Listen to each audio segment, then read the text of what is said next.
Okay, we are in what I am assuming used to be the porch where we might find a water well later, but that was in another part of the video, if it was. But what we're here is, it looks like there were some wires coming in to this area and they just been cut and taped up. Most of the house we've been seeing NM cable, non-metallic cable. Some people call it Romex, like this yellow stuff right here. But we're also seeing a lot of cloth sheathed cable. And there's nothing illegal about that. Nothing illegal about it at all. I got it in my house too. But there's some things for us to consider. Alright? One of them is that this is a sub panel. Now, this is the true second panel. The one in the attic is now the third panel. I'm probably going to call it the second panel in the video, or probably did. This is the second panel. The main panel's around the corner right there. Second panel. Third panel will be in the attic.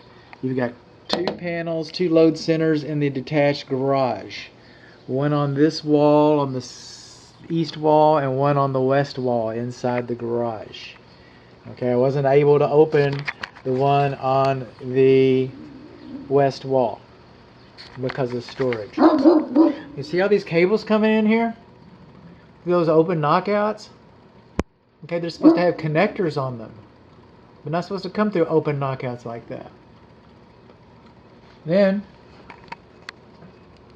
what is that? You see that wire nut outside of the cabinet? That wire nut's supposed to be inside of the cabinet. See that? Wires are not supposed to be touching the cabinet cover. Now this is a sub panel.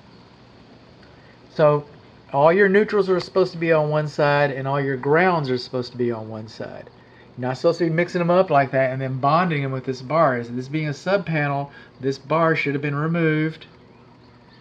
And then grounds on one side, neutrals on the other. You can double lug a ground and you can triple lug a ground,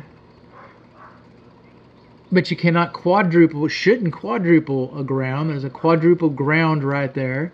And then we brought a ground and a neutral. They're not supposed to be bonded anyway. And we put them underneath one screw, so that's a double lug neutral. That's what we did. Screwed it in with sheetrock screws. You think those will pop out during a hurricane? Well, I don't know if we're going to have a hurricane here. Are we close enough to Houston? Okay, how about a tornado? And the gaps around the cabinet shouldn't be more than 1/4 of an inch. That's how I could look in there and see those wiring junctions. So they shouldn't be there like that. This is a good panel to use. Well, these screws are the wrong kind of screws. See how they're all pointy? They could point in there and, you know, mess up some wires. This labeling, this is called handwriting. Handwriting. So those stickers right here, the manufacturer and code thinks that you should have used those stickers and placed them in place.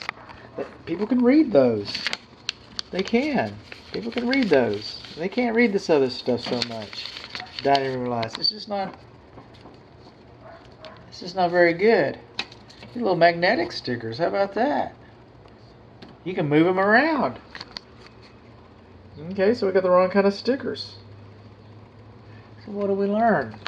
We learned that we got the wrong kind of labeling. We got the wrong kind of screws holding the cover on. The wrong kind of screws holding the box in. We learned that our back gap around the box is too large. We learned that we got electric junctions outside of the box. We learned that the cables coming into the box do not have connectors on them. We learned that our neutral and our ground bar was improperly bonded because it's a second panel.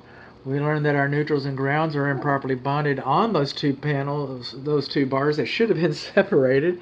We learned that we've got a neutral over here that's double lugged, and we learned that we got a ground that's quadruple lugged. We learned that some of our cables are sticking out so far that they're touching the cabinet cover. See these guys right here, these little bumpers? It's called a clue. Oh, this is supposed to be behind the bumper. Yay! Okay? Not in front of it. How about this one right here? That wire right here? This screw right here? This sharp old ragged screw going to go in here next to this wire? That's going to be fun, huh?